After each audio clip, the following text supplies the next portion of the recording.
সম্মানিত ভাইরা, আজকে আপনাদের সামনে আমার আলোচ্য বিষয় হলো মাদক দ্রব্যের বিধান। বিষয়টি আবার বলছি, মাদক দ্রব্য বা নেশাদার দ্রব্যের বিধান।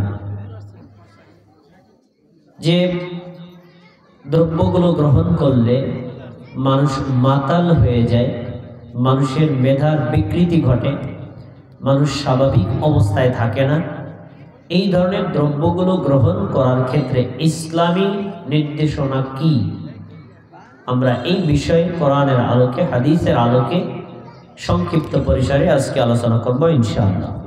প্রিয় ভাইরা, মাদক বা নেশাদার দ্রব্য এতটা ভয়ঙ্কর এক ধরনের খাবার বা এক ধরনের পানীয়, যেগুলো মানুষের সময়, সম্পদ, ব্যক্তিত্ব, পরিবার সব কিছুর উপর মারাত্মক প্রভাব পড়ে,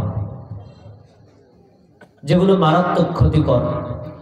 এটি শুধুমাত্র বর্তমান সময়ের যুগে না, আদিকাল থেকেই এই নেশাদার দ্রব্যের কুপ্রভাব সমাজে প্রতিফলিত হয়ে আসছে।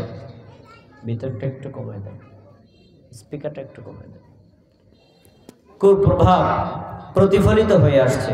এজন্য অতীত যুগ থেকেই যারা সচেতন, তারা এ ব্যাপারে সর্বোচ্চ সতর্ক করেছেন।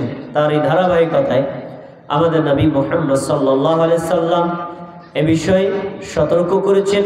মহান আল্লাহ তাবারক ওয়া তাআলা কোরআনুল কারীমে এ বিষয়ে নির্দেশনাও প্রদান করেছেন। এই বন্ধ করেছেন কেন? সাউন্ড কমাইতে বলছি, বন্ধ করতে বলিনি।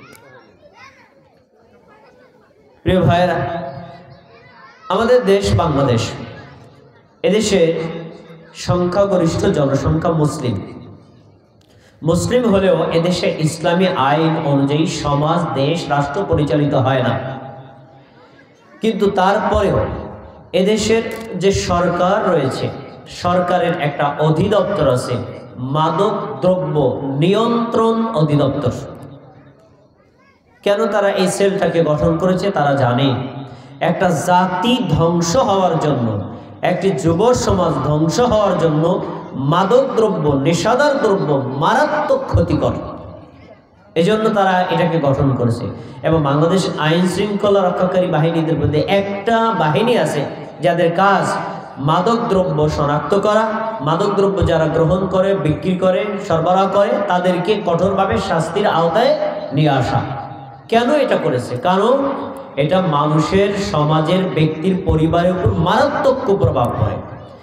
এত কঠোর নজরদারি করার পরেও বাংলাদেশে এই মাদক দ্রব্যের নিয়ন্ত্রণ করা যাচ্ছে না। কেন?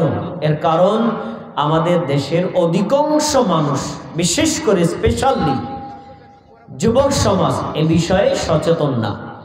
আল্লাহ রাব্বুল আলামিন এই মাদক দ্রব্য বা নেশাদার দ্রব্য পান করার ব্যাপারে কি নির্দেশনা দিয়েছে আমরা জানি না। নবী মুহাম্মদ সাল্লাল্লাহু আলাইহি সাল্লাম এই বিষয়ে কি নির্দেশনা দিয়েছেন আমরা জানি না। বিশেষ করে যারা আমাদেরকে জানাবেন, আলেম সমাজ, তারাও এই বিষয়ে অতটা সচেতন না।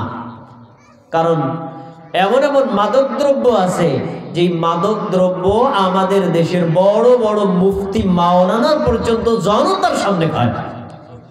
এমনটি আছে না? নেই? কেন খায়? কারণ তারা নিজেরাই জানে না যে মাদক দ্রব্যের সংজ্ঞা কি, মাদক দ্রব্য কাকে বলে। আসুন আমরা তাহলে আজকে কোরআন থেকে, হাদিস থেকে এ বিষয়ে সংক্ষিপ্ত জানার চেষ্টা করি। আসুন, মাদক দ্রব্য বলতে আমরা কি বুঝি? মাদক দ্রব্য হলো এমন পানীয় বা এমন খাবার যেটি গ্রহণ করলে মানুষের স্বাভাবিক যে মস্তিষ্ক, তার বিকৃতি ঘটে। সে কি বলছে নিজেই বুঝতে পারে না, সে কি করছে সে নিজেই বুঝতে পারে না। মানুষের স্বাভাবিক যে চিন্তা চেতনা, স্বাভাবিক যে আচরণ, তার বিপরীত ব্যবহার তার থেকে পরিলক্ষিত হয়। এই ধরনের মাদকতা, নেশাদার যে সকল বস্তুর মধ্যে রয়েছে সেগুলোকেই বলা হয় মাদক দ্রব্য। কিন্তু আমাদের দেশের সাধারণ মানুষ আর আলেম সমাজ মনে করেন মাদক দ্রব্য বলতে বোঝায় বোতলের ভিতরে কিছু পানীয় জাতীয় থাকবে, ঢক ঢক করে গিলে খাবে, খাওয়ার পরে রাস্তা দিয়ে হাঁটবে, খেজুর গাছকে জড়ায় ধরবে, বলবে ভাই আপনি সরেন, আমি রাস্তা দিয়ে যাইতেছি। মানে খেজুর গাছে বলবে ভাই। বাড়িতে যাওয়ার পরে বউরে বলবে মা আমার একটু এক কাপ চা দে। মানে সে বউ না মা সে নিজে বুঝতে পারবে না। এই ধরনের আচরণ যেই বোতল খেলে হয় তারা মনে করে ওইটাকে বলে মদ। অথচ মদের সংজ্ঞা কিন্তু এটা না। আসেন আমরা সংজ্ঞাটা স্বয়ং নবী মুহাম্মদ সাল্লাল্লাহু আলাইহি ওয়াসাল্লাম থেকে গ্রহণ করি। সহিহ বুখারী হাদিস নাম্বার 5575। আলী ইবনে ওমর রাদিয়াল্লাহু তাআলা আনহু আন্নাহু قال আব্দুল্লাহ ইবনে ওমর রাদিয়াল্লাহু তাআলা আনহু বলেন قال রাসূলুল্লাহ সাল্লাল্লাহু আলাইহি ওয়াসাল্লাম, আল্লাহ রাসূল সাল্লাল্লাহু আলাইহি ওয়াসাল্লাম বলেছেন কুল্লু মুসকিরিন খামরুন, প্রত্যেক নেশাদার দ্রব্যই হলো মদ। বলেন নাউযুবিল্লাহ।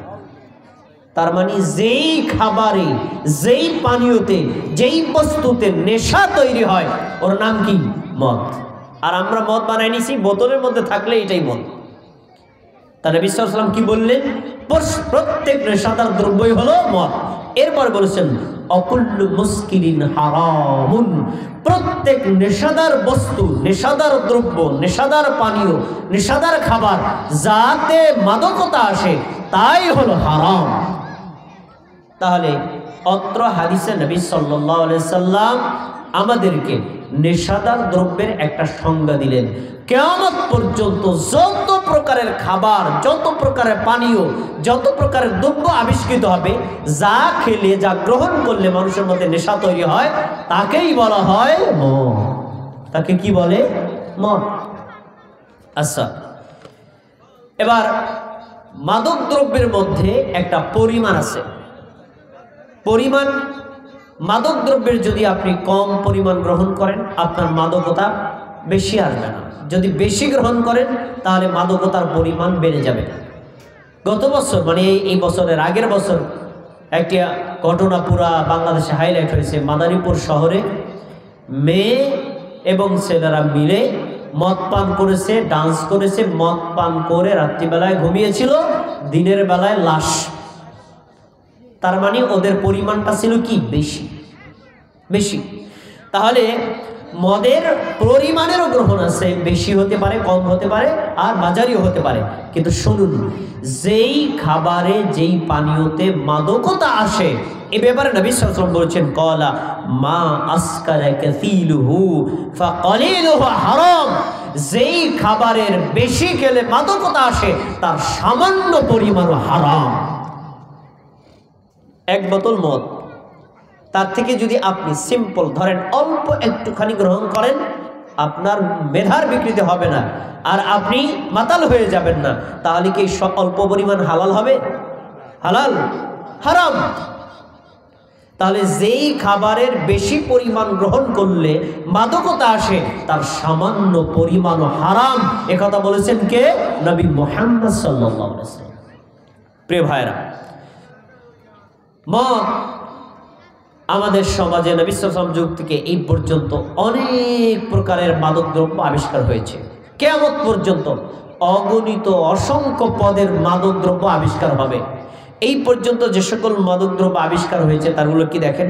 মদ, গাঁজা, আফিন, ইয়াবা, heroin, cocaine, Phensedyl, injection, drug, বিড়ি, সিগারেট, হুক্কা, জর্দা, সাদা পাতা, খড়, গুল্ম। এগুলো কি? সবাই কথা বলেন, এগুলো কি? কিন্তু এর ভিতরে দুই ভাগে ভাগ আছে। আমাদের দেশের কিছু মুফতিদের থিওরি, তারা বলছেন মদ, গাঁজা, আফিম, ইয়াবা, হেরোইন, কোকেন এগুলো মদ, কিন্তু বিড়ি, সিগারেট, জর্দা, হুক্কা এগুলো মদ না। এটা তাদের থিওরি। কেন? নিজের বেলায় আরাম, অন্যের বেলায় হারাম। কেন তারা হারাম বলবে?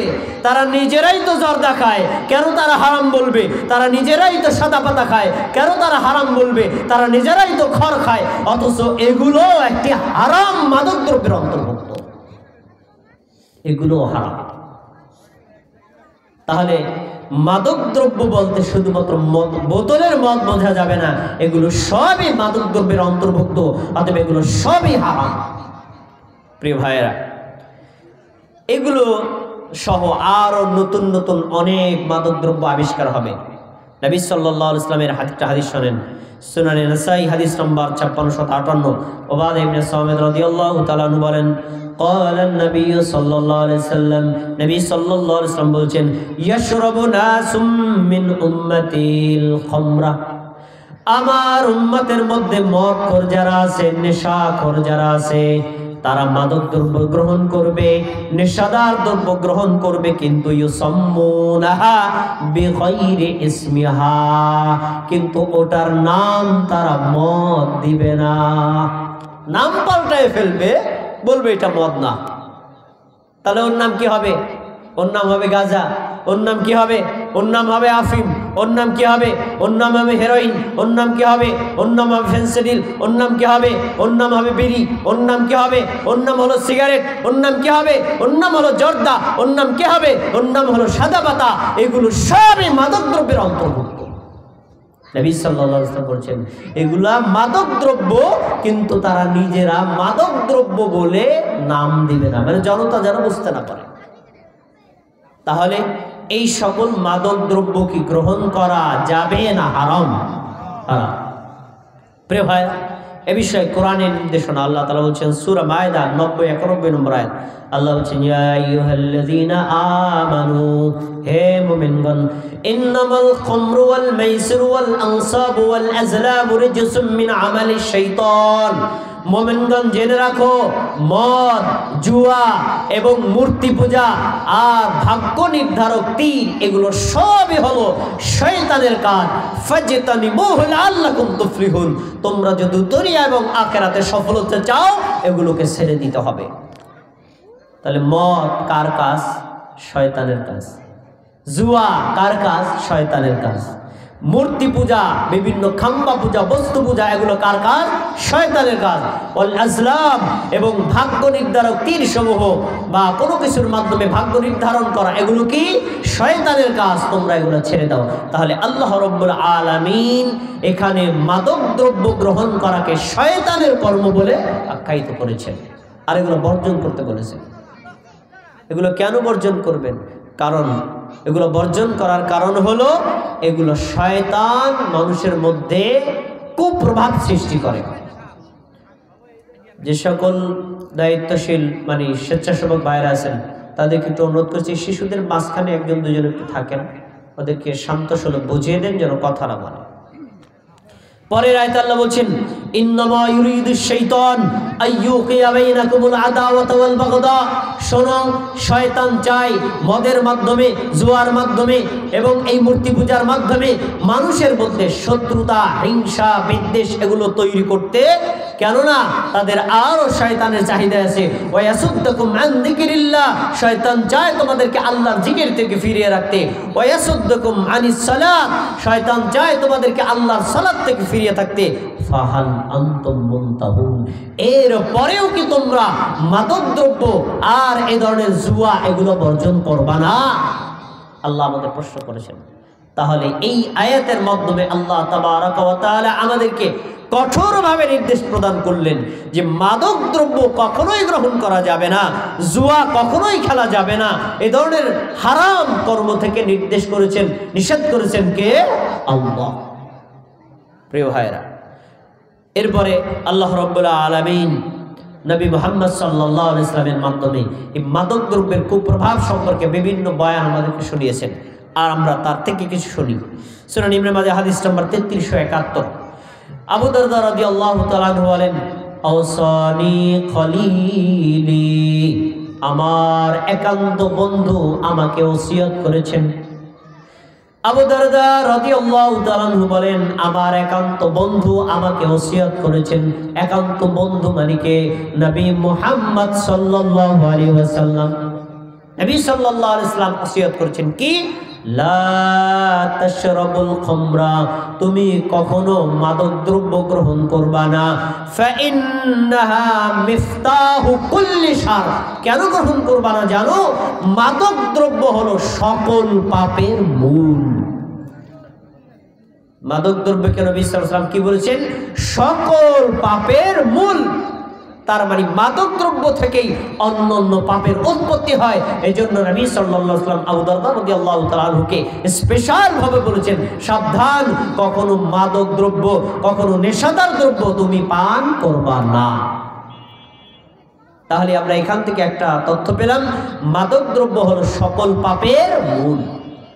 প্রিয় ভাইরা, মাদক দ্রব্য যারা গ্রহণ করে আমরা সবাই তাদেরকে নিন্দা করি, তাই না? যারা মদ খায় আমরা তাদেরকে ভালোবাসি না। যারা ফেন্সিডিল, কোকেন, হেরোইন এ ধরনের নেশাদার দ্রব্যের সাথে অভ্যস্ত হয়ে গেছে, আমরা কি তাদেরকে ভালো চোখে দেখি? না। কিন্তু এই শুধুমাত্র যে মাদক দ্রব্য গ্রহণ করে আপনি তাকে ঘৃণা করলে হবে না। ইসলামী শরীয়তে আল্লাহ রাব্বুল আলামিন নবী মুহাম্মদ সাল্লাল্লাহু আলাইহি ওয়াসাল্লাম এই মাদক দ্রব্যের সাথে 10 শ্রেণীর মানুষকে কঠোরভাবে নিন্দা করেছেন। তার ভিতরে আপনিও একজন, তার ভিতরে আমিও একজন। কিভাবে দেখেন, মাদক দ্রব্যের সাথে সংশ্লিষ্ট 10 শ্রেণীর জন্য আল্লাহর অভিশাপ, নবী মুহাম্মদ সাল্লাল্লাহু আলাইহি ওয়াসাল্লামের অভিশাপ। আনাস রাদিয়াল্লাহু তাআলা আনহু আন্নাহু قال, আনাস ইবনে মালিক রাদিয়াল্লাহু তাআলা আনহু বলেন, লা'না রাসূলুল্লাহ সাল্লাল্লাহু আলাইহি ওয়াসাল্লাম কামা লা'নাল্লাহ। আল্লাহ নবী সাল্লাল্লাহু আলাইহি ওয়াসাল্লাম অভিশাপ করেছেন যেভাবে আল্লাহ তাআলা অভিশাপ করেছেন। তার মানে আল্লাহর অভিশাপ তার উপর আর নবী মুহাম্মদ সাল্লাল্লাহু আলাইহি ওয়াসাল্লামের অভিশাপও তার উপর। তারা কারা? ফিল খামরি আশারাতুন, মদের সাথে, মাদক দ্রব্যের সাথে 10 শ্রেণীর মানুষকে আল্লাহ এবং তার রাসূল অভিশাপ দিয়েছেন। বলেন নাউযুবিল্লাহ। তারা কারা? শোনেন। এক, আসিরহা, যে মদ প্রস্তুত করে। 2, অমুতাসিরহা, যার জন্য প্রস্তুত করা হয়। অশারিবাহা, যে মাদক দ্রব্য গ্রহণ করে। ও হামিলাহা, যে মাদক দ্রব্য বহন করে নিয়ে যায়। তারপরে বলছেন ওয়াল মাহমুলাতা ইলাইহি, যার জন্য বহন করে নিয়ে যাওয়া হয়। অসাকিয়াহা, যে ব্যক্তি মাদক দ্রব্য পরিবেশন করে। ওয়াবাইহা, যে ব্যক্তি মাদক দ্রব্য ক্রয় করে। ওয়া আকিলা সামানিহা, যে ব্যক্তি মাদক দ্রব্যের মূল্য গ্রহণ করে। অল মুস্তারিলাহা, যে ব্যক্তি মাদক দ্রব্য ক্রয় করে। অল মুস্তারিতা ইলাইহি, যে ব্যক্তি মাদক দ্রব্য বিক্রয় করে। অল মুস্তারিতা ইলাইহি, যার জন্য বিক্রয় করা হয়। 10 শ্রেণীর লোকের উপর আল্লাহর অভিশাপ, নবীরও অভিশাপ। আচ্ছা, এবার বলেন আপনাদেরকে, যারা মদ খায়, ফেন্সিডিল খায়, হেরোইন খায়, গাঁজা খায়, জর্দা খায়, হুক্কা খায়, হ্যাঁ, তারপরে সাদা পাতা খায়, গুল খায়, আমরা তাদেরকে নিন্দা করি, কিন্তু এর ব্যবসা যারা করে তাদেরকে আমরা ঘৃণা করি না। এর ব্যবসা যারা করে, এর সরবরাহ যারা করে, এর সাপোর্ট যারা করে, এর সহযোগিতা যারা করে, তাদেরকে আমরা নিন্দা করি না। অথচ নিন্দার পাত্র শুধু এদের গ্রহণকারী না, বরং মদের সাথে 10 শ্রেণীর লোককেই ঘৃণা করা আমাদের জন্য কি জরুরি। 10 শ্রেণীর লোক অভিশাপ পাওয়ার যোগ্য। প্রিয় ভাইয়েরা, তাহলে আমরা যেটা বুঝতে পারলাম যে মাদক দ্রব্য গ্রহণ করা যেমন হারাম, সরবরাহ করাটাও হারাম, বিক্রয় করাও হারাম, এর মালটাকে এর থেকে লভ্যাংশ গ্রহণ করাও কি হারাম। এ বিষয়ে নবীর আরেকটি স্পষ্ট হাদিস আছে। জাবের রাদিয়াল্লাহু তাআলা আনহু বলেন, মক্কা বিজয়ের দিন মুহাম্মদ সাল্লাল্লাহু আলাইহি সাল্লাম সাহাবীদের সামনে ঘোষণা করলেন, শোনো, হাররামা বাইআল খামরি, ইন্নাল্লাহা হাররামা বাইআল খামরি, নিশ্চয়ই আল্লাহ তাআলা মদটাকে যেভাবে হারাম করেছেন, মদের ব্যবসাকেও আল্লাহ হারাম করে দিয়েছেন। অতএব জর্দা খাওয়া যেমন হারাম, জর্দা বিক্রি করাটাও হারাম। জর্দা খাওয়া যেমন হারাম, জর্দা খুলে কাউকে দেওয়া এটাও হারাম। অনুরূপভাবে খড়, গুল্ম, সাদা পাতা, যেগুলো মাদকদ্রব্য, এই মদের সাথে সংশ্লিষ্ট যেগুলো নেশা তৈরি করে, এগুলো পরিবেশন করাটাও কি হারাম। এখন আপনি বলবেন, আপনার দেশের, আপনার এলাকার মুফতি সাহেব বলবে, মিয়া মদ হারাম, এটা তো বুঝলাম, কোরআনেও আছে, হাদিসেও আছে। জর্দা পাতা হারাম, এটা কোথায় আছে দেখাও। সাদা পাতা হারাম, এগুলো কোথায় আছে দেখাও। তাকেই প্রশ্ন করি আমি, হেরোইন হারাম, কোথায় আছে দেখান। ফেন্সিডিল হারাম, কোথায় আছে দেখান? নাই তো। ফেন্সিডিল সহ আরো কিয়ামত পর্যন্ত আরো অগণিত মাদক দ্রব্য আবিষ্কার হবে, তার নাম তো আল্লাহ কোরআনে বলেন নেই, হাদিসে বলা হয়নি, তাহলে এগুলো হারাম বলবেন কেন? উত্তর, তার ভিতরে নেশা তৈরি হয়, এজন্য হারাম। আর এই সাদা পাতা, জর্দা, গুলমুত এবং এগুলো যে হারাম, এটা আপনি বেশি গ্রহণ করে দেখেন আপনার মাথা ঘুরাবে। তাহলে ওই মাদক দ্রব্যের প্রভাব এটার ভিতর থাকার কারণে এটাও হারাম। তারা বলবে আরে ভাই এটা হারাম না, এটা মাকরুহ। সবাই আমার তাকায় শোনেন, এটা কি? মাকরুহ। হানাফি মাযহাবের ফতোয়া সব বলছি আপনাদের সামনে। হানাফি মাযহাবের ফতোয়া হলো মাকরুহ দুই প্রকার, মাকরুহে তানজিহি, মাকরুহে তাহরিমি। তানজিহি মানে সিম্পল অপছন্দনীয়, তাহরিমি মানে কঠোর অপছন্দনীয়। তারাই আবার বলে যে মাকরুহে তানজিহি কেউ যদি কন্টিনিউ বা একাধিকবার করে তখন ওটা হয়ে যায় মাকরুহে তাহরিমি। সবাই খেয়াল করে শোনেন। এরপরে বলছি কি, মাকরুহে তাহরিমি কেউ যদি কন্টিনিউ বা একাধিকবারে তখন ওটা হয়ে যায় কি? হারাম। এবার আপনাদের কাছে প্রশ্ন, জর্দা মানুষ একবার খায় আর কোনোদিন খায় না, তাই না? কথা বলেন। সাদা পাতা, গুলমু, বিড়ি, সিগারেট মানুষ একবার খায় আর খায় না, তাই না? কি বারবার খায় নাকি? তাহলে ধরে নিলাম এটা মাকরুহে তানজিহি। বারবার খাওয়ার পর কি হয়েছে? এখন মাকরুহে তাহরিমি। বলেন কি হয়েছে? এখন মাকরুহে তাহরিমি আরো বারবার খাইলাম, কি হয়ে গেল? তাহলে হারাম তো তাদেরই ফতোয়ার আলোকে, আমাদের ফতোয়া দেওয়া লাগবে কেন? হানাফি মাযহাবের ফতোয়া অনুযায়ী এই ধরনের দ্রব্যগুলো হারাম, কঠোরভাবে হারাম। অতএব এই ধরনের নেশাদার দ্রব্য থেকে সাধারণ মানুষ তো বর্জন করবে, আলেমদেরকে বর্জন করে জনতাকে শিক্ষা দিতে হবে এই ধরনের নেশাদার দ্রব্যের ধারে কাছেও যাওয়া যাবে না। তারা বলে ভাই যে বিড়ি খাইলে এটা হারাম, কিন্তু এইগুলা এই জর্দা, সাদা পাতা হারাম না। তা কি হয়েছে? বিড়ির ভিতরে যে পাতাগুলো গুঁড়া করে দেওয়া হয়, জর্দা ওইটাই, একটু গ্রাম দিয়ে দিচ্ছে, এখন কি হালাল হয়ে গেল? বিড়ি, সিগারেট, ওটার ভিতরে ধোঁয়া আসে, ওটাকে তারা জ্বালাইয়া খায়, আর এটা ডাইরেক্ট খায়। তাহলে ওটা যদি না মাকরুহে তাহরিমি হয়, এটা তো আরো কঠোরভাবে তাহরিমি হওয়ার কথা। অতএব মদ, গাঁজা, ফেন্সিডিল, ইয়াবা, হেরোইন এগুলো যেমন হারাম, এই ধরনের অনুরূপভাবে সাদা পাতা, গুলম এগুলোও খাওয়া কি হারাম, এগুলো বর্জন করতে হবে। প্রিয় ভাইয়েরা, যারা মাদক দ্রব্য গ্রহণে অভ্যস্ত যুবকদেরকে বিশেষভাবে টার্গেট করে বলছি, এই ধরনের নেশাদার দ্রব্যের সাথে সংশ্লিষ্ট তাদেরকে অনুরোধ করে বলছি, একটা হাদিস আপনার বিবেককে নাড়া দেওয়ার জন্য যথেষ্ট। রাসূলুল্লাহ সাল্লাল্লাহু আলাইহি ওয়াসাল্লামের একজন সাহাবী আবু মুসা রাদিয়াল্লাহু তাআলা তিনি বলছেন, শোনো, মা উবালি শারিবতুল খামরা আও আবাদতু হাযিহি সারিয়াতা মিন দুনিল্লাহি আযজা ওয়া জাল্লা। জনতা শোনো, আল্লাহকে বাদ দিয়ে এই খাম্বা পূজা করা, খাম্বাকে রুকু করা, খাম্বাকে সিজদা করা, মূর্তি পূজা করা, গায়রুল্লাহকে পূজা করা আর মদ পান করা, মাদক দ্রব্য গ্রহণ করার মধ্যে আমি তেমন কোনো পার্থক্য খুঁজে পাই না। মূর্তি পূজা যেমন হারাম, খাম্বা পূজা যেমন হারাম, ব্যক্তি পূজা যেমন হারাম, বস্তু পূজা যেমন হারাম, স্থান পূজা যেমন হারাম এবং শিরক, তিনি তাই বললেন মদ পান করা, মাদক দ্রব্য গ্রহণ করা, নেশাদার দ্রব্য গ্রহণ করাটাও একইভাবে তিনি হারাম বলেছেন। এবার আপনি বলবেন এটা আমার কেমন কথা? আমরা জানি আল্লাহ ছাড়া গায়রুল্লাহকে পূজা করা এটা শিরকে আকবার, আর শিরকে আকবরের সাথে আবু মুসা রাদিয়াল্লাহু তাআলা আনহু তুলনা করলেন এই মাদকদ্রব্য গ্রহণ করাকে। কোথা থেকে গ্রহণ করেছেন? তিনি গ্রহণ করেছেন নবী মুহাম্মদ সাল্লাল্লাহু আলাইহি ওয়াসাল্লাম থেকে। মুহাম্মদ সাল্লাল্লাহু আলাইহি ওয়াসাল্লামের হাদিসটি কোথায় বর্ণিত হয়েছে? মুসনাদে আহমদ হাদিস নম্বর 2453 আব্দুল ইবনে আব্বাস রাদিয়াল্লাহু তাআলা আনহু বলেন ক্বালা রাসূলুল্লাহ সাল্লাল্লাহু আলাইহি ওয়াসাল্লাম মুদমিনুল খামরি ইন মা তালাকিয়াল্লাহ কাআবিদিন ওয়াসান, যে ব্যক্তি নিয়মিত নেশাদার দ্রব্য গ্রহণ করে, নিয়মিত বিড়ি খায়, নিয়মিত সিগারেট খায়, নিয়মিত জর্দা গুলমের সাদা পাতা খায়, নিয়মিত হেরোইন কোকেন ফেন্সিডিল খায়, নিয়মিত মদ গ্রহণ করে, কিয়ামতের দিন এই লোকটা আল্লাহর সাথে একজন মূর্তি পূজারী হিসেবে সাক্ষাৎ করবে। নাউজুবিল্লাহ।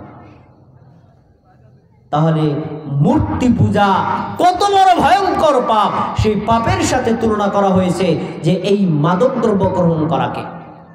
আমি এই দুইটা হাদিসে একটু চিন্তা করেছি, একটা হলো হারাম আর একটা হলো শিরক আকবার।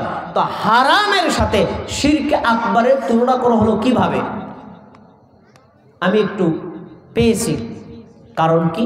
এর কারণ হলো, সবাই একটু আমার দিক খেয়াল করে শোনে, যারা নিয়মিত শিরিক করতে করতে অভ্যস্ত, ব্যক্তি পূজা, স্থান পূজা, কবর পূজা, মাজার পূজা, পীর পূজা, পীরকে সেজদা করে, স্থানকে সেজদা করে, বস্তুকে সেজদা করে, তারা করতে করতে ওই কাজটাকে ইবাদত হিসেবে গণ্য করে।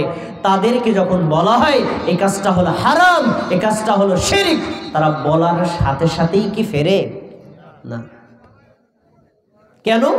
কারণ ওই শিরক করতে করতে শিরকের প্রতি তার মুহাব্বত তৈরি হয়ে গেছে, অভ্যস্ত হয়ে গেছে, সে শোনার সাথে সাথে এটাকে পরিত্যাগ করতে পারে না।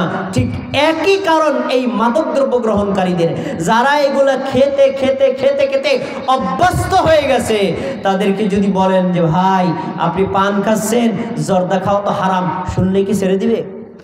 হ্যাঁ, কি মনে করলেন? শুনলেই কি ছেড়ে দিবে? না, কারণ এই কাজে তারা অভ্যস্ত হয়ে গেছে, এর ভিতরে তাদের একটা মহব্বত ভালোবাসা তৈরি হয়ে গেছে।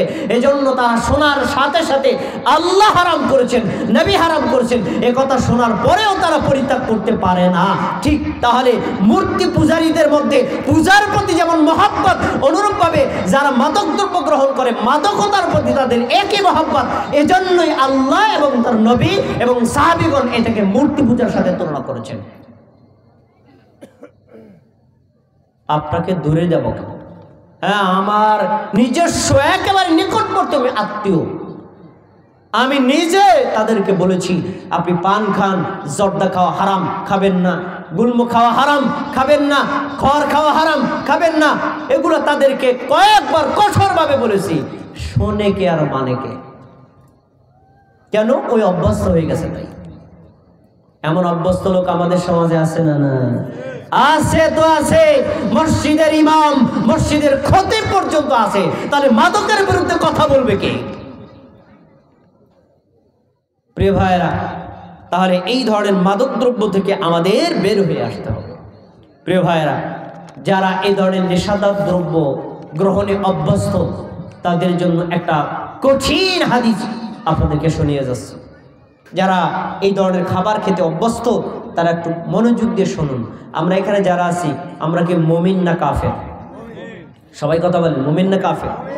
আমরা মুমিন। মুমিন কাকে বলে? ঈমান আছে যার, তাকে কি বলে? মুমিন। আমাদের সবার ঈমান আছে। আর মুমিনের জীবনে, মুসলিমের জীবনে যত সম্পদ আছে, সর্বশ্রেষ্ঠ সম্পদ হলো ঈমান। সবচেয়ে বড় সম্পদের নাম কি? ঈমান। কিন্তু শোনেন, যারা মাদক দ্রব্য গ্রহণ করেন, যখন মদ পান করেন, যখন ফেন্সিডিল, যখন ইয়াবা, যখন জর্দা, যখন গুলম খান, যখন বিড়ি সিগারেট টানেন, তখন আর আপনার ঈমান থাকে না। হাদিস শোনেন, আমি আপনি হাদিস পরে শোনাচ্ছি। সহিহ বুখারী হাদিস নম্বর 6810, আবু হুরায়রা রাদিয়াল্লাহু তাআলা আনহু বলেন, নবী সাল্লাল্লাহু আলাইহি ওয়াসাল্লাম বলেছেন, ওয়ালা ইয়াশরাবু হিনা ইয়াশরাবুহা আহুয়া মুমিন ওয়া তা'ওয়াতু মা'রুদাতুন বাদু। যে ব্যক্তি নেশাদার দ্রব্য গ্রহণ করে, যতক্ষণ সে নেশার মধ্যে থাকে, নেশাদার দ্রব্য গ্রহণ করে, ততক্ষণ তার মধ্যে ঈমান থাকে না। নেশা কেটে যায়, তখন ঈমানটা আবার ফিরে আসে। একটু আগে যে বললাম, মাদারীপুর জেলায় কয়েকজন যুবক যুবতী নেশা গ্রহণ করতে করতে ঘুমাইছে, ওই ঘুমেই শেষ, আর ঘুম থেকে ওঠে নাই। এমন মরণ যদি হয়, ঈমানবিহীন মরণ হবে না ঈমান নিয়ে মরণ হবে? বলেন সবাই। আজকে যদি আপনার মরণ হয়, আপনার কি হবে কিয়ামতের দিন আপনি চিন্তা করেন। আমরা কি ঈমানবিহীন ভাবে মরতে চাই? তাহলে অবশ্যই আমাদেরকে নেশাদার দ্রব্যকে সর্বতোভাবে পরিত্যাগ করতে হবে। প্রিয় ভাইয়েরা, নেশাদার দ্রব্য গ্রহণ করা, এটার ব্যাপকতা লাভ করা, এটা কিয়ামতের একটি লক্ষণ। কিয়ামতের লক্ষণগুলো কি আমাদের জন্য কল্যাণকর না অকল্যাণকর? অকল্যাণকর। আমাদের জন্য কল্যাণ বয়ে আনে না। নবী সাল্লাল্লাহু আলাইহি ওয়াসাল্লাম বিষয়ে আমাদেরকে ভবিষ্যৎবাণী করেছেন। সহিহ বুখারী হাদিস নম্বর 5577। আনাস রাদিয়াল্লাহু তাআলা আনহু বলেন, ক্বালা রাসূলুল্লাহ সাল্লাল্লাহু আলাইহি ওয়াসাল্লাম, আল্লাহ রাসূল সাল্লাল্লাহু আলাইহি ওয়াসাল্লাম বলেছেন, মিন আশরাতিস সাআতি আইয়াজহারাল জাহালু, কিয়ামতের লক্ষণগুলোর মধ্যে একটা লক্ষণ হলো মূর্খতা বেড়ে যাবে, ওয়ায়াকিল্লাল ইলমু, জ্ঞান কমে যাবে। কোরআনের ইলম, হাদিসের ইলম, তাওহীদের ইলম, সুন্নাতের ইলম, ঈমানের ইলম, ইসলামের ইলম, এই জ্ঞান কমে যাবে। এখন কি কমছে না বাড়ছে? কমছে, আরো কমবে। নবুয়াতের যুগ যত দূরে, মানুষের ঈমান ইলমটাও তত কমে। এই বর্তমান সে অবস্থা। তারপরে তিনি বলছেন জেনা ব্যাপক হারে লাভ করবে। মোবাইল খুললেই দেখবেন মেয়েদের ছবি, অর্ধলঙ্গর ছবি, পূর্ণ উলঙ্গর ছবি, কোনো পর্দার বেপর্দার কোনো খোঁজ খবর নাই। মার্কেটে যান, রাস্তায় যান, বাজারে যান, দেখবেন নারীদের বেপর্দার সয়লাভ। এটা কিসের আলামত? কিয়ামতের আলামত। তারপরে তিনি বলেছেন, শোনো, অতশ্রবুল খামরু, মাদক দ্রব্যের ব্যাপকতা লাভ করা, এটা কিয়ামতের একটি লক্ষ্য। তাহলে মাদক দ্রব্য এটা কি ভালো না কল্যাণকর? বলেন, অকল্যাণকর, ক্ষতিকর, কিয়ামতের একটি লক্ষণ বলে নবী সাল্লাল্লাহু আলাইহি ওয়াসাল্লাম আমাদেরকে বলেছেন। প্রিয় ভাইরা, ইমরান ইবনে হুসাইন রাদিয়াল্লাহু তাআলা বলেন, قال رسول الله صلى الله عليه وسلم, আল্লাহ রাসূল সাল্লাল্লাহু আলাইহি ওয়াসাল্লাম বলেছেন, ফি হাযিহিল উম্মতি খাসফুন ওয়া মাসকুন ওয়া কযফুন, এই উম্মতের মধ্যে পাহাড় ধস, ভূমি ধস এবং চেহারার বিকৃতির গজব পতিত হবে। আপনারা মাঝে মধ্যে শোনেন না? হ্যাঁ, ওই বিভিন্ন জায়গায় পাহাড় ধসে মানুষ মারা গেছে, চাপা পড়ে মানুষ মারা গেছে, এমন হয় না? এই যে গজবগুলো পতিত হয়, এটা কিসের লক্ষণ? কিয়ামতের লক্ষণ। এই উম্মতের মধ্যে এগুলো হবে। নবী সাল্লাল্লাহু আলাইহি ওয়াসাল্লাম ভবিষ্যৎবাণী করেছেন।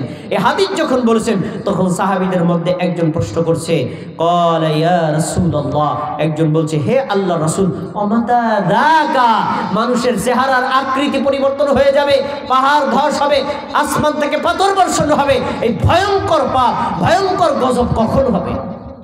কেন হবে? নবী সাল্লাল্লাহু আলাইহি ওয়াসাল্লাম বলছেন, শোনো, ইযা যহারাতিল কায়নাত, নায়িকাদের পরিমাণ যখন বেড়ে যাবে, গায়িকাদের পরিমাণ যখন বেড়ে যাবে। বর্তমানে নায়িকা গায়িকাদের পরিমাণ কম না বেশি? বেশিতে বেশি। এদেরকে হাইলাইট করার জন্য বলা হয় সেলিব্রিটি, নাউযুবিল্লাহ। এরা নাকি আইডল, এরা নাকি স্টার, এরা নাকি মানুষের জন্য আইকন, নাউযুবিল্লাহ। এরা তো সমাজ ধ্বংসের কারখানা। অথচ মানুষ এদের পিছনেই ছোটে। দেখবেন সাংবাদিকরা ক্যামেরা নিয়ে কোনো আলেমের পিছনে, হুজুরের পিছনে করবে না। একটা অর্ধুলঙ্গ মাইয়ারে পাইছে, দইরা তার সাথে সাক্ষাৎ নিয়ে পুরো পৃথিবী ব্যাপী ছড়ায় দেয়। এমন ঘটনা আছে না নেই? তাহলে এই গায়িকা এদের পরিমাণ যখন বেড়ে যাবে, নায়িকা অশ্লীল প্রচারকদের সংখ্যা যখন বেড়ে যাবে, তখনই এই আসমানি গজব পতিত হবে। 2 নম্বর হলো, তিনি বলছেন ওয়াল মাআসিফ, বাদ্যযন্ত্রের পরিমাণ বেড়ে যাবে। বাদ্যযন্ত্রের পরিমাণ যখন বেড়ে যাবে, তখন এই উম্মতের মধ্যে এই গজব পতিত হবে। বাদ্যযন্ত্র বলতে আমরা যদি বুঝি ঢোল আর তবলা, তাহলে আপনাদের কাছে হাদিস বাস্তব মনে হবে না। ঢোল তবলা কয়জনের আছে? নাই। মোবাইল নাই?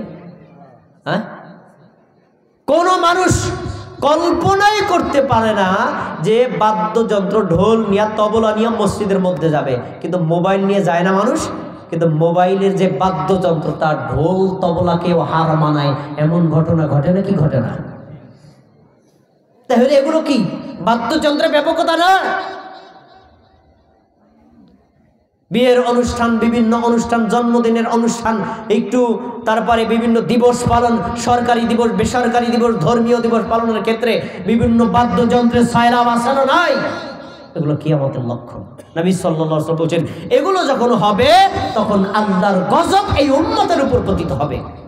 3 নম্বর বলেছেন শোনো কি অশরিবাতিল খমুর, মাদক দ্রব্যের যখন ব্যাপকতা হার করবে, সাইলাব হয়ে যাবে যুব সমাজ, যুবতী সমাজ, বৃদ্ধ সমাজ, এমনকি হুজুর সমাজকেও আক্রমণ করবে, তখনই আল্লাহর পক্ষ থেকে গজব আসবে। এমনটি এখনই হয়েছে। তাহলে এই মাদক দ্রব্যকে আমরা গ্রহণ করব না পরিত্যাগ করব? বলেন, পরিত্যাগ করব। প্রিয় ভাইয়েরা, মাদক দ্রব্য এতটা ক্ষতিকর, এটা নিজে যেমন অপরাধ, অনুরূপভাবে এটা আল্লাহর ইবাদতেও বিঘ্ন ঘটায়। ঘটায় নাকি ঘটায় না? এরকম শত প্রমাণ আছে, তার ভিতরে একটা প্রমাণ আপনাকে দিচ্ছি, তার নাম হলো সালাত। সালাত মানে কি? নামাজ। সালাত আদায় করা মুমিনের জন্য কি? ফরজ আইন। এই ফরজ আইন, এই সালাতেও বিঘ্ন ঘটায় এই ধরনের এই মারাত্মক মানে নেশাদর দ্রব্যে। এ বিষয়ে একটা হাদিস আপনার সামনে পেশ করছি। সুনানে তিরমিজি হাদিস নম্বর 3026। আলী রাদিয়াল্লাহু তাআলা আনহু বলেন, সানা আলানা আব্দুর রহমান ইবনে আউফ রাদিয়াল্লাহু তাআলা আনহু তুআমান ফাদাআনা। আলী রাদিয়াল্লাহু তাআলা আনহু 10 জন জান্নাতি সনদ পাওয়া সাহাবীদের মধ্যে একজন এবং ইসলামের চতুর্থ খলিফা নবী সাল্লাল্লাহু আলাইহি ওয়াসাল্লামের আপন জামাতা। তিনি বলছেন, আব্দুর রহমান ইবনে আউফ আমাদেরকে দাওয়াত দিলেন খাবারের জন্য। আব্দুর রহমান আউফকে তিনিও 10 জন জান্নাতের সনদ পাওয়া সাহাবীদের মধ্যে একজন। তিনি আমাদেরকে দাওয়াত দিলেন, আমরা দাওয়াতে গেলাম, তার খাবার খেলাম। খাবার শেষে কি দেওয়া হয়? মদ। সমাজের অভ্যস্ত নিয়ম, যেটা আমাদের বাংলাদেশে এটা নেই আলহামদুলিল্লাহ, কিন্তু বিভিন্ন দেশে এই কালচার আছে যে খাবারের পরে ওইটাকে দেওয়া তারা ক্রেডিট মনে করে, মাদকদ্রব্য দেওয়াটাকে ক্রেডিট মনে করে। আচ্ছা, সেটা দেওয়া হলো, তারপরে আমরা সবাই এই মাদকদ্রব্য গ্রহণ করলাম। তার মানে এই জান্নাতের সনদ পাওয়া সাহাবীরা, তাদের সমাজেও এই মাদকদ্রব্যের প্রসার ছিল। আচ্ছা, এরপরে শোনেন, ফাহাদারাতিস সালাত, নামাজের সময় হলো। এখন কি করবে? নামাজ আদায় করবে না কি করবে না? করবে। তিনি বলছেন এবার জামাতের সাথে সালাত আদায় করার জন্য ফাকাদ্দামুনি, উপস্থিত সাহাবী যারা ছিলেন, দাওয়াত গ্রহণ করেছেন, দাওয়াত খেয়েছেন, তারা সবাই আমাকে বললেন, আলী তুমি ইমামতি করো। আমি হলাম ইমাম, আর পেছনের সাহাবীরা হলেন কি? মুক্তাদি। কি হলেন? মুক্তাদি। আচ্ছা, এবার আমি ইমাম হয়ে সালাত আদায় করছি। সালাতের মধ্যে সূরা ফাতিহা পড়লাম, তারপরে শুরু করলাম সূরাতুল কাফিরুন। সূরাতুল কাফিরের মধ্যে এই আয়াত আছে, কুল ইয়া আইয়ুহাল কাফিরুন লা আ'বুদু মা তা'বুদুন। কুল, হে নবী তুমি বলো, ইয়া আইয়ুহাল কাফিরুন, হে কাফের জাতি, হে কুফফার সম্প্রদায়, শোনো, লা আ'বুদু মা তা'বুদুন, তোমরা যেরকম 360টা মূর্তির পূজা করো, আমরা ওইগুলোর পূজা করি না। আমরা কার ইবাদত করি? সবাই বলেন, সবাই বলেন, কার ইবাদত করি? আল্লাহর ইবাদত করি। এই আয়াতের মধ্যে কাফেরদের মধ্যে, মুশরিকদের মধ্যে, ইমানদার মুসলমানদের মধ্যে পার্থক্য সূচিত হয়। তো এই ঘোষণা আমরা সালাতের মধ্যে কাফের মুশরিকদের বিরুদ্ধে দেই, কিন্তু তিনি বলছেন আমি ওই আয়াতটাকে মাদকতার নেশার কারণে ঘুরিয়ে পড়লাম, আনাহনু না'বুদু মা তা'বুদুন, হে কাফেররা তোমরা যাদের পূজা করো আমরাও তাদের পূজা করি। নাউজুবিল্লাহ, বলে নাউজুবিল্লাহ। এটা কি কোনো মুসলমানের ঘোষণা হতে পারে? এটা কি কোরআনের আয়াতের বিকৃতি না? এটা কুফরি একটা ঘোষণা না? যখন এই আয়াত আমি পাঠ করলাম এই নামাজের মধ্যে, তারপরে আল্লাহ রাব্বুল আলামিন আমাদের নবীর নিকটে আয়াত নাজিল করে দিলেন। দেখেন মাদক দ্রব্য কতটা ভয়ঙ্কর, কতটা ক্ষতিকর, সালাতের মধ্যে মানুষকে কুফর এবং শিরকে লিপ্ত করে দেয়। জানে না, শিখে পড়ছে। তখনই আল্লাহ তাআলা কোরআনের আয়াত নাজিল করলেন। আয়াতটা কি? সূরা নিসা 43 নম্বর আয়াত। আল্লাহ বলছেন, ইয়া আইয়ুহাল্লাযীনা আমানু লা তাকরাবুস সালাতা, হে মুমিন মুমিনগণ তোমরা সালাতের নিকটবর্তীও হবে না, নামাজের ধার কাছেও যাবে না। কিছু কিছু মানুষ কোরআনের আয়াতের বিকৃতি অর্থ করে। কোরআনের মধ্যে আছে আর নামাজ পড়া যাবে না, এই দলিল নাই। দেখেন ইয়া আইয়ুহাল্লাযীনা আমানু লা তাকরাবুস সালাত, মুমিনগণ নামাজের কাছেও যাইবা না, কিন্তু পরে কি আছে এটা বলে না। এটা হলো তথ্য সন্ত্রাস। এটা কি সন্ত্রাস? তথ্য সন্ত্রাস, মানে বিকৃত করে বলা। আল্লাহ তাআলা পুরো কি বলেছেন বলতে হবে। কখন নামাজের ধারে কাছেও যাওয়া না, তিনি বলছেন ওয়া আনতুম সুকারা হাত্তা তা'লামু মা তাকুলুন, তোমরা কি পড়ছো যতক্ষণ পর্যন্ত না বুঝো, এইরকম মেধা তোমাদের না থাকে, তোমাদের মধ্যে নেশা থাকে, ঘোর তমসা থাকে, তখন তোমরা নামাজের নিকটবর্তীও হবে না। তাহলে নেশা অবস্থায় নামাজ আদায় করা নিষেধ করেছেন কে? আল্লাহ। এই আয়াত যখন নাজিল হয়েছে তখন থেকে সাহাবায়ে কেরাম এই একে একে ধারাবাহিকভাবে তারা এই মাদকতাকে বর্জন করতে শুরু করলেন। এই হাদিসের মাধ্যমে কেউ হয়তো ধারণা করতে পারেন সাহাবীরাও মদ খাইতো, তারা তো জান্নাতে গেছে, মোরাও একটু খাই, আমরাও জান্নাতে যা, মানে সমস্যা কি? আরে ভাই, এটা তো হারাম হওয়ার আগের ঘটনা, তাদের সামাজিক স্ট্যাটাস বলা হয়েছে। কিন্তু যখন হারাম হয়ে গেছে তখন আর একজন সাহাবীও মাদক দ্রব্য গ্রহণ করেন নাই। এই হাদিস আমি সামনে দিব। ভাই সময় কত একটু দেখেন, কত বাজে? বাজে কত? 13 বাজে। আচ্ছা জি, আমি অল্প সময় আলোচনা শেষ করে দিচ্ছি। প্রিয় ভাইয়েরা, যারা এই মাদক দ্রব্য গ্রহণ করেন, আমরা এখান থেকে বুঝতে পারলাম মাদক দ্রব্য গ্রহণ করা, নেশারত অবস্থায়, মাতাল হওয়া অবস্থায় সালাত তো আদায় করা যাবেই না, সালাতের নিকটবর্তীও হওয়া যাবে না। এ কথা বলেছেন কে? আল্লাহ। তাহলে আমরা কখনোই এই মাদক দ্রব্য গ্রহণ করবা না, সেটা সালাতের আগে হোক অথবা সালাতের পরে হোক। কিন্তু ভাইরা, যে সকল ভাইরা এই নেশাদার দ্রব্য গ্রহণ করার পরে সালাত আদায় করেন, যেমন এই মদ, ইয়াবা, গাঁজা, ফেন্সিডিল, ড্রাগ, ইনজেকশন, তারপরে জর্দা, গুল, তামাক, বিড়ি, সিগারেট, এগুলো খান আবার সালাতও আদায় করেন, তাদের জন্য একটি মারাত্মক হাদিস এখন আপনার সামনে পেশ করছি। যারা এই ধরনের নেশাদার দ্রব্য গ্রহণ করে 40 দিন পর্যন্ত তাদের সালাত কবুল হয় না। কয়দিন পর্যন্ত? সবাই কথা বলেন, কয়দিন? 40 দিন পর্যন্ত তাদের সালাত আল্লাহর দরবারে কবুল হবে না। এবার হাদিস শুনেন। সুনান ইবনে মাজাহ হাদিস নম্বর 3377, আব্দুল্লাহ ইবনে আমর রাদিয়াল্লাহু তাআলা আনহু বলেন, ক্বালা রাসূলুল্লাহ সাল্লাল্লাহু আলাইহি সাল্লাম, আল্লাহ রাসূল সাল্লাল্লাহু আলাইহি সাল্লাম বলছেন, মান শারিবাল খামরা, যে ব্যক্তি মাদক দ্রব্য গ্রহণ করে, অসাকিরা এবং নেশাগ্রস্ত হয়, লাম তুকবাল্লাহু সালাতুন 40 সাবাহান, 40 দিন পর্যন্ত তার সালাত আল্লাহর দরবারে কবুল হয় না। আমরা কি চাই 40 দিন পর্যন্ত আমাদের সালাত বাতিল হয়ে যাক, আমাদের সালাত কবুল না হোক? তাহলে এই ধরনের নেশাদার দ্রব্য আমাদের বর্জন করতে হবে। প্রিয় ভাইয়েরা, নেশাদার দ্রব্য যারা খায় তারা একবারে খেয়ে ছেড়ে দেয়, এরকম রেকর্ড পৃথিবীতে বিরল। তারা বারবার খায় কারণ নেশায় অভ্যস্ত হয়ে গেছে। এ বিষয়ে হাদিসের সামনে আরেকটু ব্যাখ্যা করে দেওয়া আছে। একবার খাইলেন, 40 দিন সালাত স্থগিত, তারপরে আবার খাইলেন, এভাবে 3 বার পর্যন্ত আপনি গ্রহণ করবেন। নেশাদার দ্রব্য গ্রহণ করেছেন, পরে জানলেন এটা হারাম, আল্লাহর কাছে তওবা করবেন, আল্লাহ তওবা কবুল করবেন। আবার খাবেন, আল্লাহর কাছে তওবা করবেন, আল্লাহ তওবা কবুল করবেন। আবার খাবেন, আল্লাহর কাছে তওবা করবেন, আল্লাহ তওবা কবুল করবেন। কয়বার হলো? কথা বলেন, কয়বার? এবার যদি 4র্থবার খান, আল্লাহ আপনাকে একটি পুরস্কৃত খাবার দিবেন। সে খাবারটা দুনিয়াতে না, আখিরাতে, জাহান্নামের মধ্যে। কি খাবার শোনেন?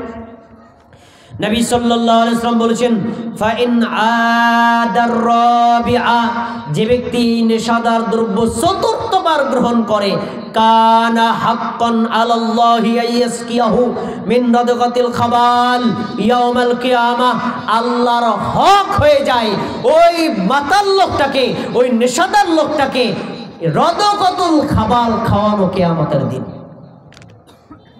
রদগাতুল খাবাল। আরেকটি হাদিস আসছে তিনাতুল খাবাল। তখনই সাহাবীগণ প্রশ্ন করছে, ইয়া রাসূলুল্লাহ ওমা রদগাতুল খাবাল, আল্লাহ রাসূল রদগাতুল খাবালটা কাকে বলে? ওমা তিনাতুল খাবাল, তিনাতুল খাবালটা কি? আমি যদি চতুর্থবার মাদকদ্রব্য গ্রহণ করি তাহলে আল্লাহ রাব্বুল আলামিন কিয়ামতের দিন আমাকে তিনাতুল খাবাল খাওয়াবেন, এই জিনিসটা কি? আপনাদের জানতে মনে চায়? সবাই জোরে কথা বলেন, জানতে মনে চায়? জেনে নেন দেখি আপনারা এই খাবারটা কে কে পছন্দ করেন। নবী সাল্লাল্লাহু আলাইহি ওয়াসাল্লাম বলছেন, উসারাতুম মিন আহলিন নার। তিনাতুল খাবাল, রদগাতুল খাবাল হলো যারা জাহান্নামের আগুনে পুড়বে, তাদের গায়ের রক্ত, তাদের পুষ, তাদের শরীরের দুর্গন্ধ, যত মারাত্মক নিকৃষ্ট খাবার তাকে খাওয়ানো হবে। নাউযুবিল্লাহ। কে কে খাইতে রাজি আছেন?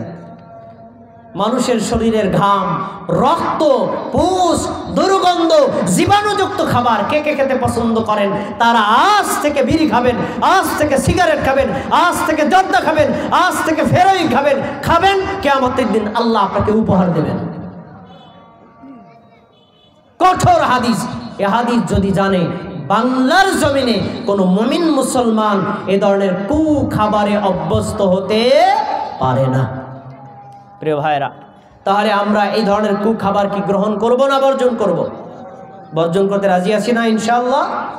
আচ্ছা, এবার শোনেন, নবী সাল্লাল্লাহু আলাইহি সাল্লাম যারা এই ধরনের নেশাদার দ্রব্যে অভ্যস্ত, একবার খাইছেন আল্লাহর কাছে তওবা করছেন, একবার বিড়ি খাইলেন, সিগারেট খাইলেন, জাল নাই হারাম ছেড়ে দিছেন, আল্লাহ আপনাকে ক্ষমা করে দিবেন। কিন্তু যারা কন্টিনিউ খান, নিয়মিত খান, তাদের জন্য একটা কঠোর হাদিস, তারা জাহান্নামে যাবে।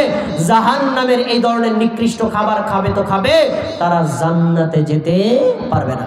হাদিস শোনেন, নবী সাল্লাল্লাহু আলাইহি ওয়াসাল্লামের হাদিস, আবু দারদা রাদিয়াল্লাহু তাআলা আনহু বলেন, নবী সাল্লাল্লাহু আলাইহি ওয়াসাল্লাম বলেছেন, লা ইয়াদখুলুল জান্নাতা মুদমিনুন খামরি, যে ব্যক্তি নিয়মিত হেরোইন, মদ, ফেনসিডিল, গাঁজা, ইয়াবা, বিড়ি, সিগারেট, জর্দা, উলম, হুক্কা এগুলো খায়, যারা নিয়মিত খায় তারা জান্নাতে প্রবেশ করতে পারবে না। আমরা কি জান্নাতে যেতে চাই না জাহান্নামে? সবাই কথা বলেন, আমরা কি জান্নাতে যেতে চাই নাকি জাহান্নামে? জান্নাতে। তাহলে আমরা এই ধরনের খাবার যদি অতীতে খেয়ে ফেলি, তাওবা কবুল করবেন কে? আল্লাহ। আমরা তাওবা করে এখন থেকে এগুলো বর্জন করতে রাজি আছি ইনশাআল্লাহ। সব শেষ একটা কথা আপনাদেরকে বলি, এতক্ষণ পর্যন্ত কোরআন এবং হাদিসের আলোকে অনেক তত্ত্বের কিছু সারাংশ আপনার সামনে পেশ করলাম। আপনার কাছে মনে হতে পারে যে কোরআনের আয়াতগুলো আমি বিশ্বাস করি, হাদিসগুলো আমি বিশ্বাস করি, এগুলো হারাম তাও বিশ্বাস করি, কিন্তু ভাই এটা সারা অনেক কঠিন। যারা খায় তারা এই কথা বলবে। যারা বিড়ি সিগারেট খায় দেখবেন কোনো মানে একটা খাবার, মানে একটা কাজের টেনশনে পড়ছে, বিড়িটা ধরাইছে, তার এবার টেনশন চলে গেছে, বুদ্ধি ফেরত পাইছে। তো এই চমৎকার খাবার কি ছাড়া যায়? আর এটাকে বলা হয় ইন্টারন্যাশনাল টয়লেটের খাবার। যাদের ওই যে কষা আছে, তারা টয়লেটে গিয়ে এভাবে না টানলে বলে টয়লেটও হয় না। কি ভয়ঙ্কর খাবার, বুঝতে পেরেছেন? তাহলে এগুলো অভ্যস্ত হয়ে গেলে ছেড়ে দেওয়া অত্যন্ত কঠিন, তাই না? আমি এই জন্য অনেক জায়গাতে একটু সহজ করে বলি, ভাই আগে দিনের বেলায় 10টা সিগারেট বিড়ি খাইতেন, এখন 5টা খান, তারপর 2টা খান, তারপরে 1টা খান, এরপরে ছেড়ে দেন। কিন্তু দেখলাম যে এই থিওরিটা সঠিক না। এই থিওরিটা কি সঠিক না? থিওরি একটা না, একবারে ছেড়ে দিতে হবে, কঠোর সিদ্ধান্ত নিতে হবে, যেমনটি নিয়েছিলেন মুসলিম উম্মার জন্য শ্রেষ্ঠতম আদর্শ সাহাবীগণ, তাদের মতো। আমি একটা উদাহরণ দিয়ে আলোচনা শেষ করছি। দেখেন, এই ধরনের নেশাদার দ্রব্য ছাড়ার জন্য চাই কঠোর সিদ্ধান্ত, একবারে একটানে ছেড়ে দিতে হবে, যেমনটি সাহাবীগণ ছেড়েছেন। সহিহ বুখারী হাদিস নম্বর 4620, আনাস রাদিয়াল্লাহু তাআলা আনহু বলেন, আমরা মদ পান করতাম। এই সবাই খেয়াল করে শোনেন, হাদিস শেষ, আমার বয়ানও শেষ। আমরা মদ পান করতাম, সাহাবীদের কথা বলছেন। আমরা মদ পান করতাম। একদিন আমরা আবু তলহা রাদিয়াল্লাহু আনহুর বাড়িতে ছিলাম। তো যখনই মদের হারাম হওয়ার হুকুম হলো, তখন নবী সাল্লাল্লাহু আলাইহি ওয়াসাল্লাম একজন সাহাবীকে বললেন, যাও রাস্তায় রাস্তায়, এলাকায় এলাকায়, অলিতে গলিতে চিৎকার করে বলবা, এ আলা ইন্নাল খামরা কদ হাররামা কদ হুররিমা, এ জেনে রাখো মদ হারাম হয়ে গেছে, এই ঘোষণা দাও। তো যখন রাস্তায় চিৎকার দিয়ে বলছিল, তখন আবু তালহা রাদিয়াল্লাহু তাআলা বলেন, এই এই এই চুপ থাকো, চুপ থাকো, দেখো তো রাস্তায় কি ঘোষণা করে, চিৎকার করে। তখন একজন বলছে, শোনো, হাযা মুনাদিন ইউনাদি, একজন আহ্বানকারী ঘোষণা করে বলছে, আলা ইন্নাল খামরা কদ হুররিমাত, এ মানুষ শোনো, অলরেডি মদ হারাম হয়ে গেছে, অলরেডি মদ হারাম হয়ে গেছে, অলরেডি মদ হারাম হয়ে গেছে। এই কথা শোনার সঙ্গে সঙ্গে ফাকাল লি, আবু তালহা রাদিয়াল্লাহু তাআলা আনহু তিনি আমাকে বললেন, ইজহাব, এখনই ঘরে যাও, ইহরিকাহা, ঠিল্লায় কলসিতে যত মদ আছে সব রাস্তায় ঢেলে দাও, এক টুকরায় এক চিমটি পরিমাণ মদ রাখা যাবে না। সবাই মনোযোগ দিয়ে শোনেন, পরের অংশ থেকে বোঝা যাচ্ছে যে ফাজারাত ফি সিকাকিল মদিনা, সাহাবীগণ যখন শুনলেন মদ হারাম হয়ে গেছে, যার বাড়িতে যত মদ ছিল তারা এই কথা বলেন নাই আজকে তো হারাম হয়েছে, কলসিতে যেটু আছে ওটু খাইয়া লই, তারপরে আর খাবো না। তারা বলছেন আল্লাহ হারাম করেছেন, বাস রাস্তায় ঢেলে দে, রাস্তায় মদের বন্যা বয়ে গেছে। সব সাহাবী এক বাক্যে মদ ছেড়ে দিয়েছে। আজকে জানলেন মদ খাওয়া হারাম, বিড়ি খাওয়া হারাম, সিগারেট খাওয়া হারাম, জর্দা খাওয়া হারাম, গুল খাওয়া হারাম। আপনি বলবেন আজকে খাই, এক সপ্তাহ পরে ছাড়, বলেন না, এখন থেকে ছেড়ে দিতে হবে। কঠোর সিদ্ধান্ত ছাড়া মাদকদ্রব্য পরিত্যাগ করা সম্ভব না। আল্লাহ রাব্বুল আলামিন আমাদেরকে ওই শ্রেষ্ঠ আদর্শবান সাহাবীদের মতো কঠোর ঈমানি ঘোষণা দিয়ে এই হারাম মাদকদ্রব্য বর্জন করার তৌফিক দান করুন, বলেন আমিন। আসসালামু আলাইকুম ওয়া রাহমাতুল্লাহ।